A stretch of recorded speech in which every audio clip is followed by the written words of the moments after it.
So today I want to talk about journalism, and I have been very, very lucky to be a features correspondent for the company called the Sun Chronicle and the Foxborough Reporter. So this is one of the paper, and I do take photo as well. So for instance, this one I took this photo of Taylor Ford.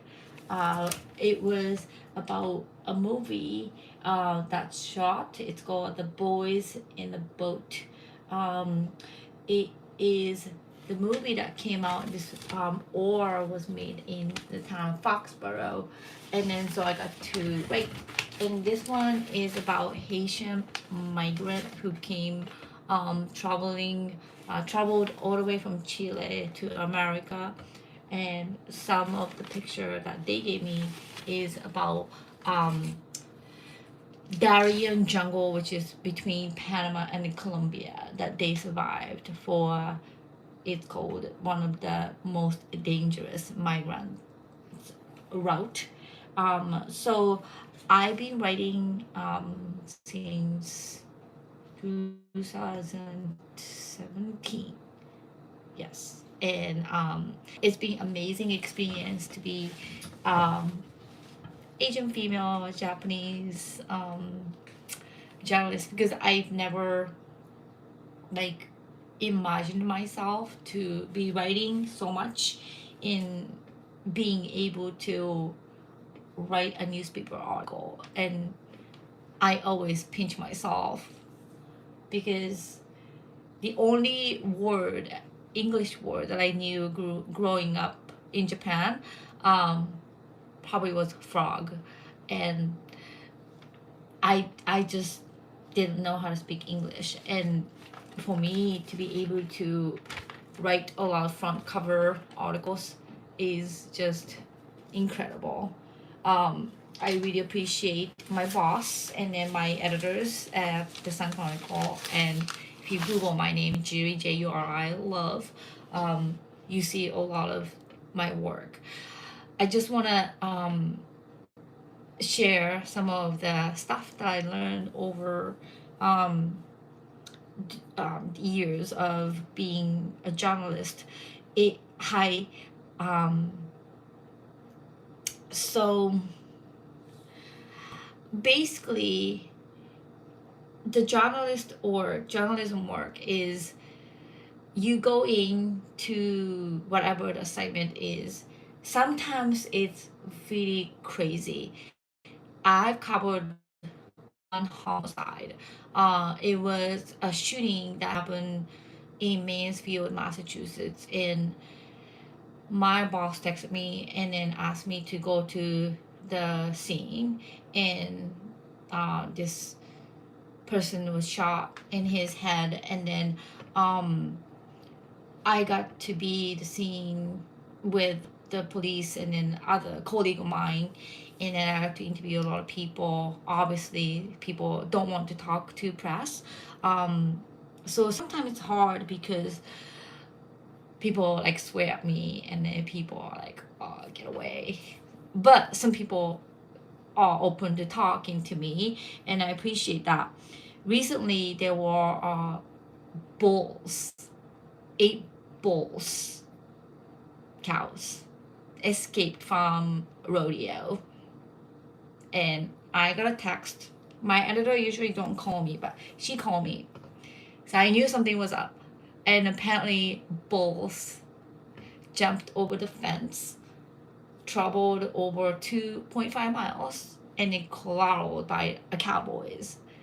And I got the address. I went to the address, but it was not the house, so I had to go back.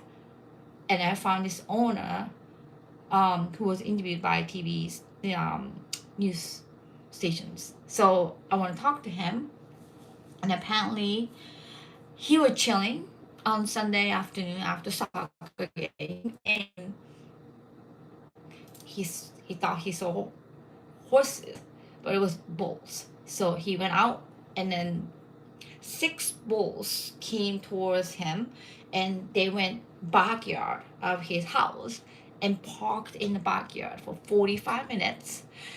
And cowboys came, lasso them, and pushed them in the cage. But then two escaped, and then one got found near JCPenney's parking lot more than 24 hours after.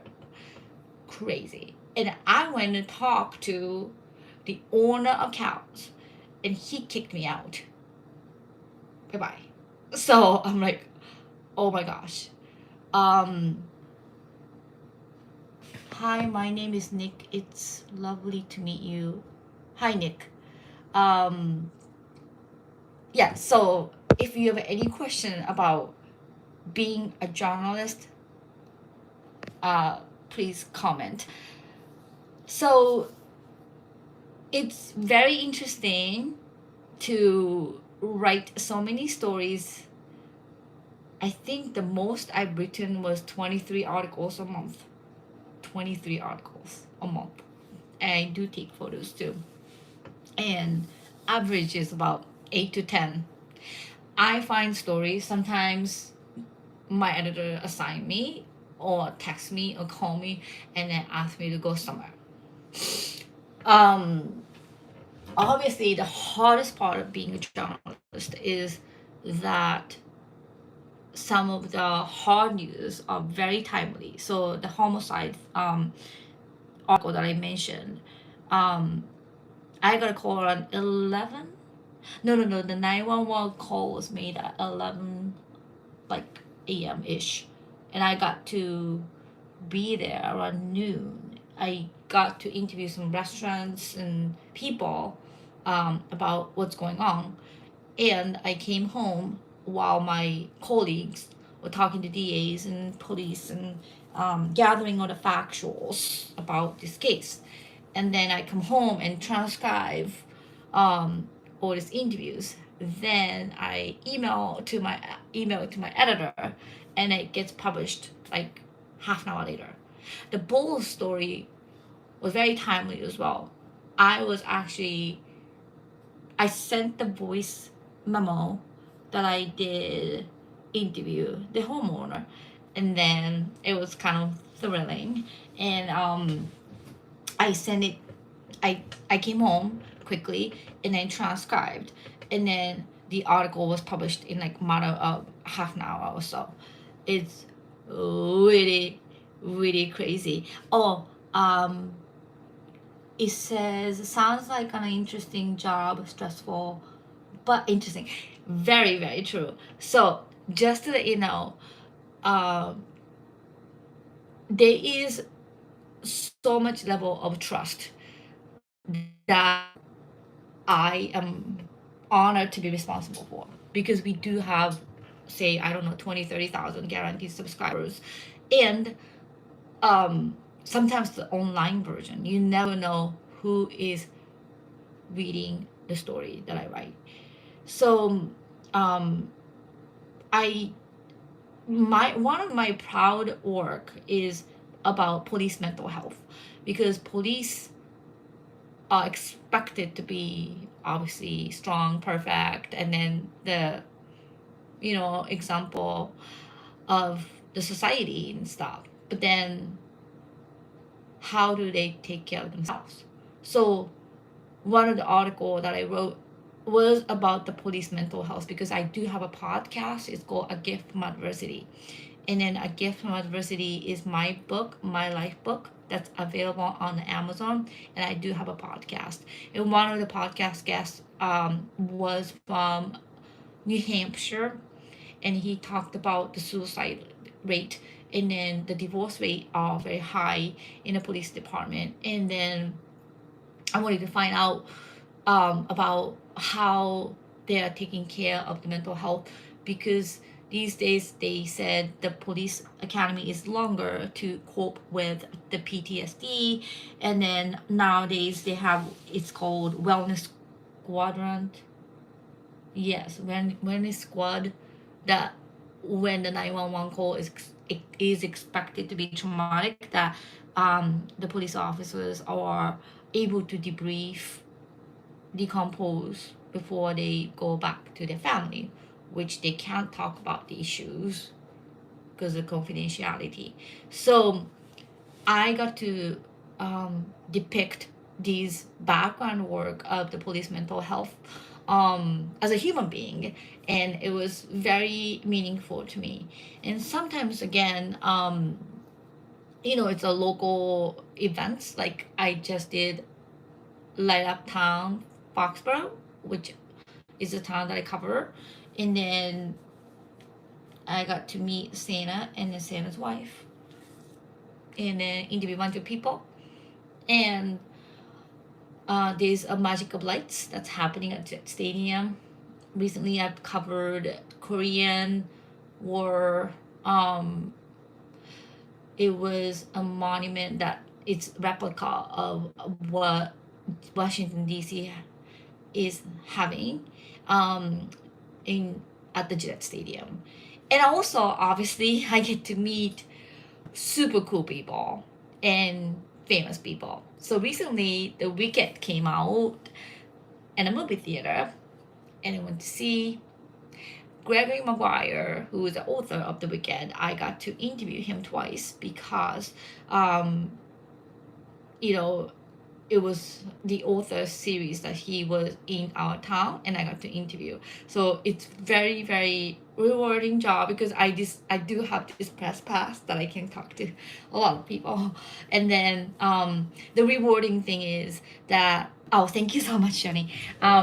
So basically, your job, obviously, it's kind of hard to explain, is to be able to depict using 5W and YH, and then lead line, which is the first line of the article, that I am not that great at, but usually it's not the summary of the story, but it's about like kind of hook of the story. So it's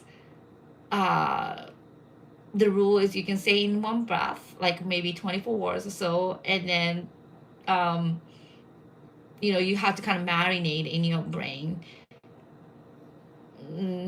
So, and then after that there's nut graph, which is 5W and 1H, what's going on, and quotation. Sometimes when you interview kids, sometimes kids interview quotation comes first. Sometimes the subject of the article,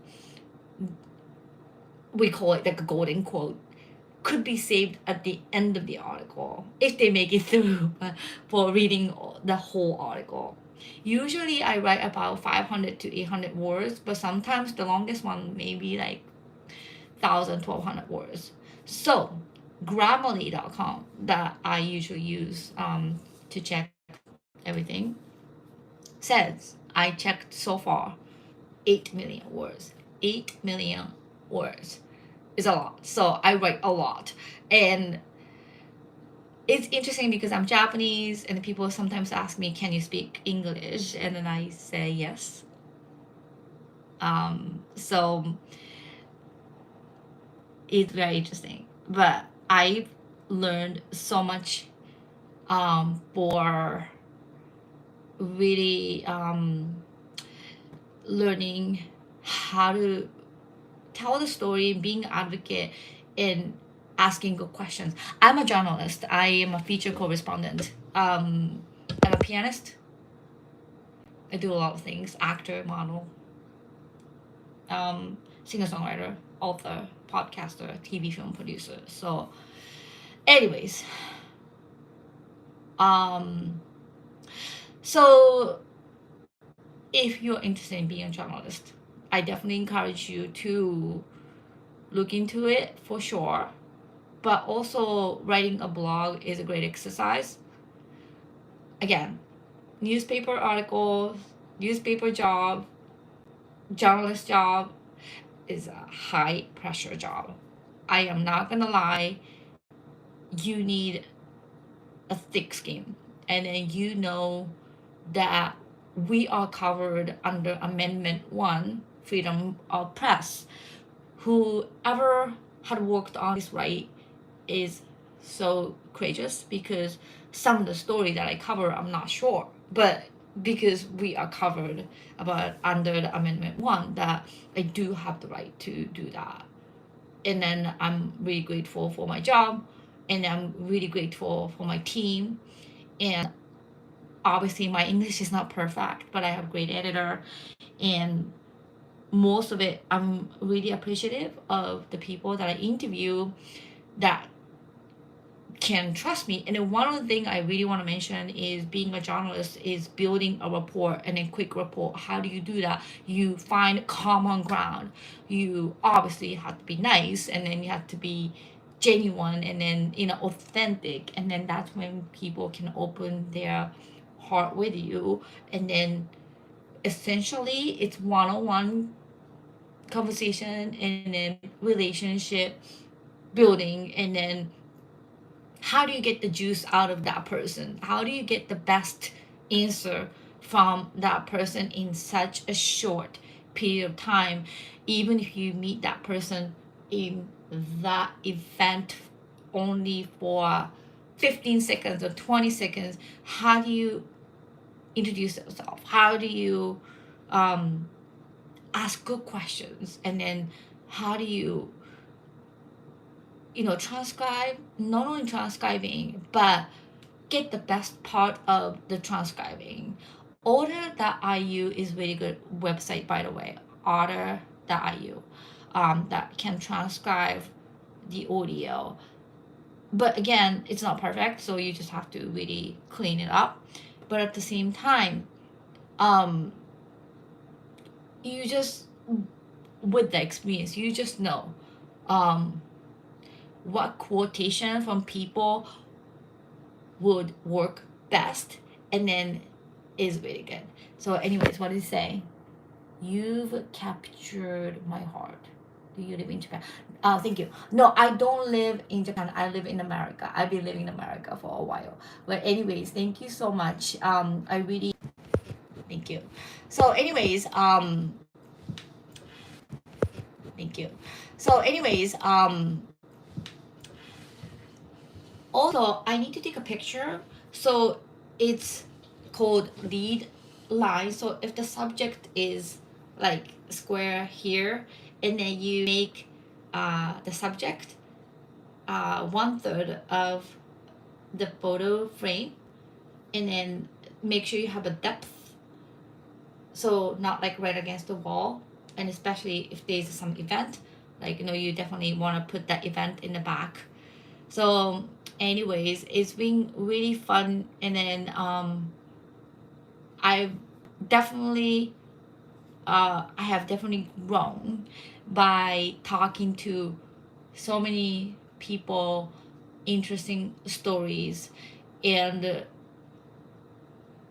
the bad thing about it is I talk to so many people, and then I feel really bad. But sometimes people come to me and then hi, but then I just don't remember everyone's names, because we go in and out, and then sometimes like your time frame is like so quick, and then you just have to go in and out, and I just can't remember everyone's names. I'm sorry, but it's just the nature. Let me see. So what I can tell you about the journalist work, being a reporter, is sometimes the most important thing is be unbiased. Obviously, you do have your opinion, but you have to keep that out, and you just have to be very neutral. Any stories that you write, you just have to go with blank paper. You can't have an opinion, because if you form an opinion before you go into the field or topic, you just can't see the whole picture or can't depict perfectly. So I take every opinion that I have like out the door. And then I try to highlight, I try to be really sensitive, especially some of um you know hard stories. I did cover um many stories about like people being sick, um some people lost loved ones, or um war, um human trafficking, um opioid. I met a mom who lost her daughter to fentanyl, and sometimes you lose your words, and then sometimes you know it's just very hard, but at the same time you need to get those stories out. As a writer, you need to ask hard questions. How did she pass? How, why, what happened? You need to get that out, because you need to let that person talk about it, and that is your job, and that's the hardest part of it. Even if you, like, normally I wouldn't ask somebody, how did your daughter die? Never. But as a journalist, there was a flag display in our town about opioid epidemic, and then each year we lose about 2,000, 3,000 people in Massachusetts. That the total number was about 18,000 people since 2015. That one of the victim mom was there planting a flag, and one of the flag was representing her daughter. And then how did she got to the point? And but I, you know, definitely as a human being has have we do have hesitation of um asking those questions. However, that is your job as a journalist, to ask the bottom. Like, you have to get to the bottom, you have to talk about it, you have to ask these questions. I'm getting definitely better at it, and I try to be sensitive, but be um as empathetic as possible, but straight to the point. And that is your job, and you have to be very courageous. um your job is to tell their story, not yours, basically. Yeah, correct. So as a journalist, your opinion is out of the window, and then you just have to let the subject talk about it. So but I usually write happy stories. I usually write like sometimes events and like really light-hearted stories. But sometimes I'm so we do have a hard news reporters, and I'm a feature correspondent. So I don't always do hard news, but when I do hard news, I actually really like it. I actually um like investigation part of it, get to the bottom, finding out what happened and how did it happen and why is it so bad. Like why? And then a lot of times the victims or the subject or people are sometimes truly open. Sometimes people cannot talk about it. Sometimes they don't want to talk to me, don't want to talk to press, and that's okay. That's their right. But when we are lucky that people are willing to share, I feel honored and I feel humbled and I feel grateful, so that we can tell those stories. And I think the point of journalism is so that people can learn sometimes from the mistakes, and people can be inspired, and then people do not create these biases, like for instance migrant story or war story.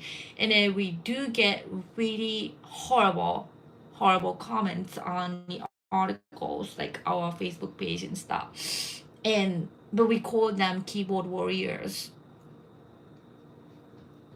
So um sometimes if you start to pay attention to those opinions, you can't move forward. But my philosophy is that if you're running really fast, like the top runner, nobody can catch you. So you keep putting the stories out there despite these negative comments or whatever, just ignore. But your job is really being on top of current events and then news, and then um you know I wouldn't say rapid fast. You definitely need a speed, you definitely need like intensity, get it done on time, send it on time, deadline. For instance, the print is overnight, the latest maybe 4 p.m., 3 p.m. Sometimes like you go in and out and then just go home, transcribe, send, done, and then get published. And then it's as fast and intense as it is, when you see your articles getting published like right away, the feeling of it, the satisfaction and sense of accomplishment is nothing that you can experience. It's a pride, and then it's a hard work, and then it's accomplishment, and then not only that, you basically got to tell somebody's story, and you get to be an advocate for the people otherwise who wouldn't have a voice. Recently I did a Thanksgiving article, and that was really cute, and it was about different traditions that people do. So I got to interview somebody from El Salvador, in Haiti, in Colombia. And then they told me different dishes that they make on the Thanksgiving Day. And that's like an annual, this is my third year doing it. And then couple years ago I've done somebody from Jamaica, Italy, and it's very interesting how they incorporate their dishes, like a curry goat, um, or like some pickles, or different dishes. So it's really cool, rice. And so anyways, I feel like being a journalist for the past 5-6 years, um, definitely enriched my life. And I know, um I don't sometimes it's hard to know who's reading my story, but sometimes people come up to me, I read your story, I appreciate it, I enjoyed it. Those are direct feedback. Sometimes I truly appreciate, because I do put a lot of work to it, and I do care, and I am bluntly honest, and I'm really proud that I'm very truthful. And that is the thing. You do have kind of power, weird power, to be able to kind of like maneuver and then maybe put a little bit of a sense of what you think, but no, absolutely not. I don't do that. And I just let the subject talk. And then again, the most important thing is that you build the relationship, you build the trust, and then um even like you never meet that person again. So hopefully, uh this talk, behind the scene of journalism and behind the scene of news reporter, um can kind of give you appreciation and some behind the scene um stories.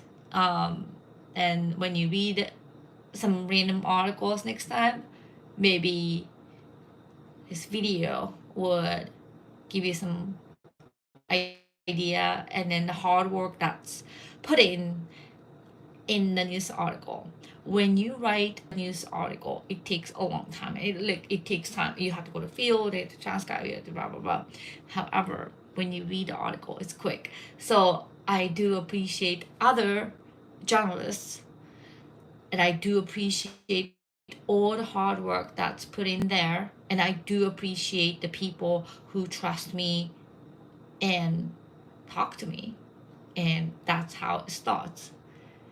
um I will be covering soon some Mansion that's it's called Proctor Mansion in Bentham, Massachusetts, um, about the event planning class. High school students are coming to visit, so that's gonna be fun. But anyways, yeah, check out all those articles in different views, and then if you ever meet a journalist, please tell them that they are doing a great job, because that means a lot. Have a great night.